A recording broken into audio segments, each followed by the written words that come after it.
नवमी के दिन माता जी का विसर्जन हो जाता है, जवारों का विसर्जन हो जाता है।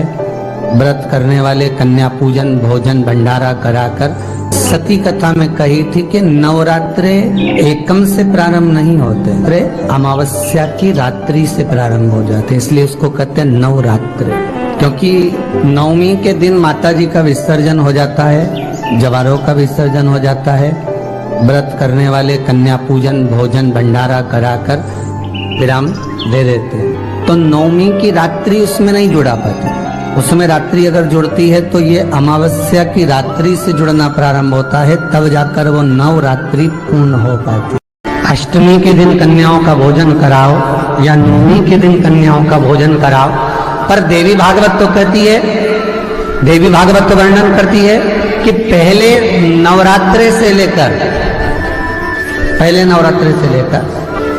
नौमी तिथि तक जितने दिन देवी के होते हैं, प्रत्येक दिन में आप किसी भी दिन कन्याओं का भोजन करा सकते हो, पहली रात्रि से लेकर पहला दिन से लेकर।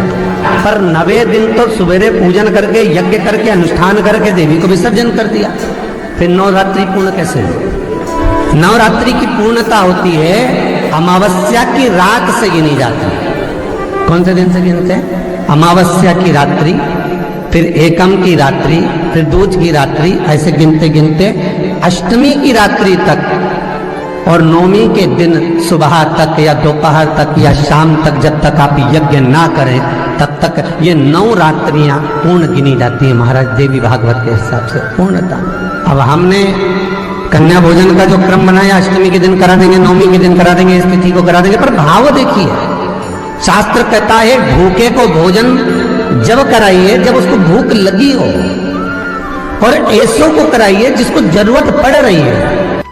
अभी नवरात्रि चल रहा है, दुर्गा सप्तशती का पाठ आप लोग कर रहे होंगे। कौन कौन कर रहा है? जरा हाथ उठाओ। आप लोग कर रहे हैं, बहुत अच्छी बात है।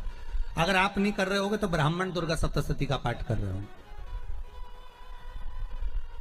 उस दुर्गा सप्तशती के पाठ में एक एक जगह पर एक एक स्थान पर देवी का स्थान बताया है। आप लोग अगर सुने होंगे पढ़े होंगे तो उसमें बताया गया है, हे मैया मेरे इस अंग की रक्षा करो, हे भवानी मेरे इस अंग की रक्षा करो, हे माँ मेरे इस अंग की रक्षा करो, हे भवानी मेरे इस अंग की रक्षा करिए, हे माँ आप मेरे नैनों की रक्षा करिए, हे माँ आप मेरी श्रवण शक्ति की रक्षा करिए, हे माँ आप मेरी जिह्वा की रक्षा करिए, हे माँ आप मेरी जंघा की रक्षा करिए।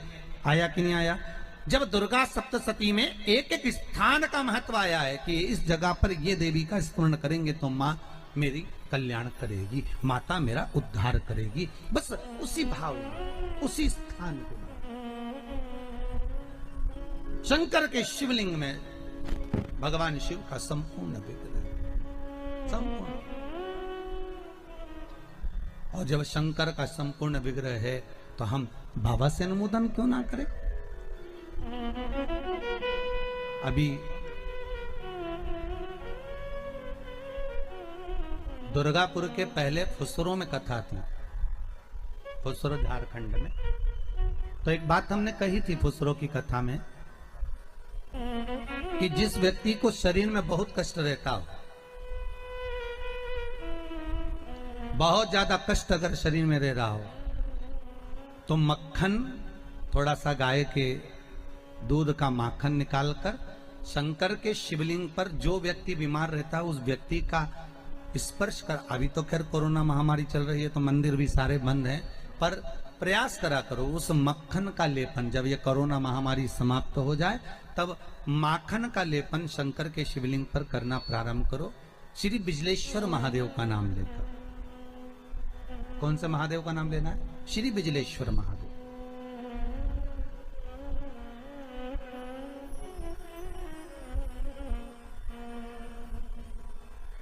पूरी दुनिया में बिजलेश्वर महादेव एक ही जगह पर विराजमान है, हिमाचल में,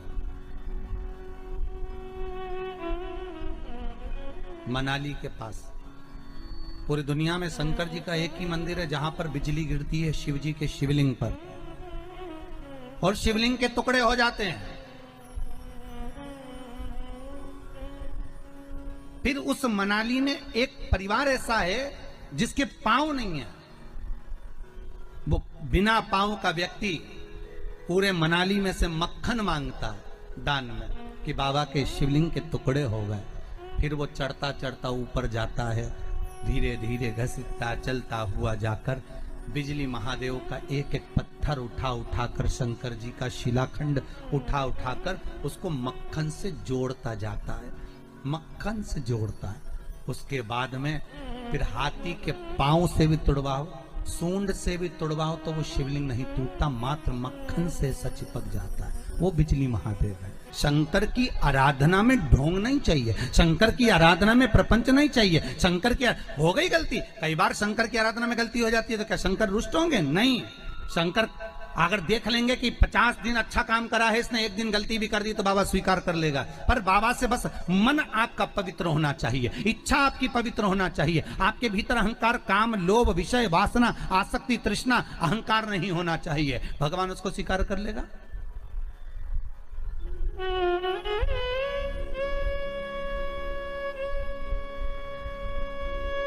भगवान उसको ले लेगा आराम से। दिखावा ना करिए भगवान के सामने। मेरे शंभू को आप दुनिया के मंदिर में दिखावा करो चल जाएगा, पर शंकर को नहीं चाहिए। शंकर कहते मेरे मंदिर में आओ, एक लोटा पानी चढ़ाओ, बम बम बोलो, अपने घर जाओ। फालतू बैठने की जरूरत नहीं है, फालतू मेरा टाइम बर्बाद करना मत। सारे देवी देवताओं के मंदिर में बैठने की जगह होती, शंकर जी के मंदिर में बैठने की जगह नहीं होती। इतना पानी ढोल के जाते हैं कि साड़ी भी बचा के चलना पड़ती है। बैठने की तो जगह जाने दो पर शिव मंदिर में कहाँ बैठने की जगह होगी? चलो जाओ यहाँ से, काय को फालतू के बैठे हो, टाइम बर्बाद कर रहे हो यहाँ पर, जाओ अपने अपने घर में। पार्वती जी कई बार शंकर जी से पूछती हैं, तुम आंख बंद करके बैठे रहते हो, दुनिया के लोग तुम्हारा दर्शन करने आते हैं, कम से कम देख तो लिया करो कौन आया। शंकर भगवान बोले फालतू की बात मत कर, मेरे को सब मालूम है, ये सब मांगने के लिए आते हैं, इसलिए आंख बंद करके बैठा रहता हूँ।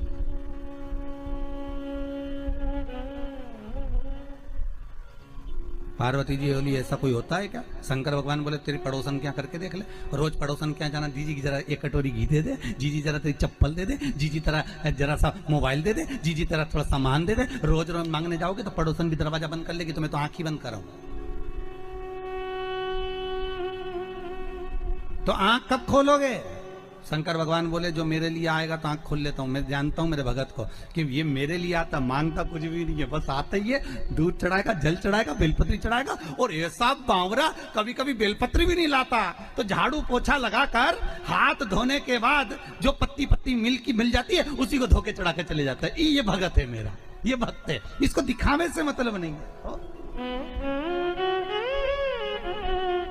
और एक रोज मंदिर जाए ने 25 बार तो साड़ी का पटली जमा,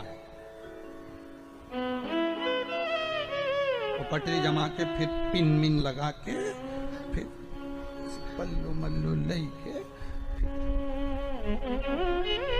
और एक बास्केट उतार ले, उसमें लोटा भर पानी मानी सब धर के और इतनी बड़ी बिंदी लगा के ऐसी नोटंकी करके कि इसके बराबर कोई मंदिर नहीं जाए साहब, ये तो बड़ी धर्मात्मा, इसके बराबर कोई धर्मात्मा नहीं।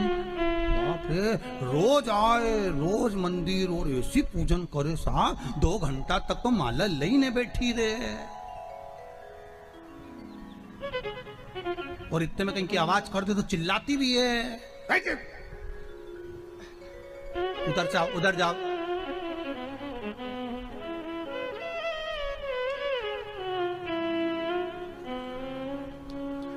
तो वो चिल्लाती भी है। तो अब बताओ वो चिल्लाने में लगी कि माला में लगी? अरे बोलो तो सही, चिल्लाने।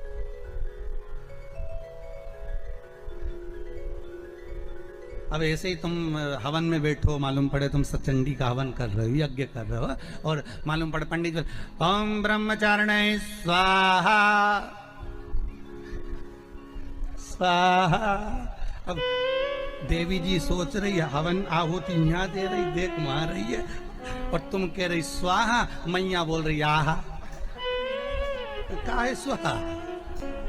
पति भी हवन में बैठा तो बोले पत्नी से पूछ लिया चाय पी ली तुमने?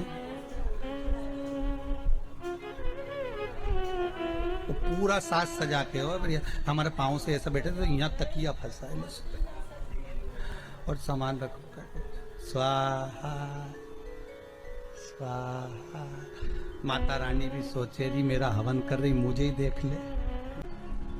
सुख वस्तु में नहीं मारा। फिर वही बात आ गई, भगवान को नहीं पसंद छल, भगवान को दिखावा नहीं पसंद।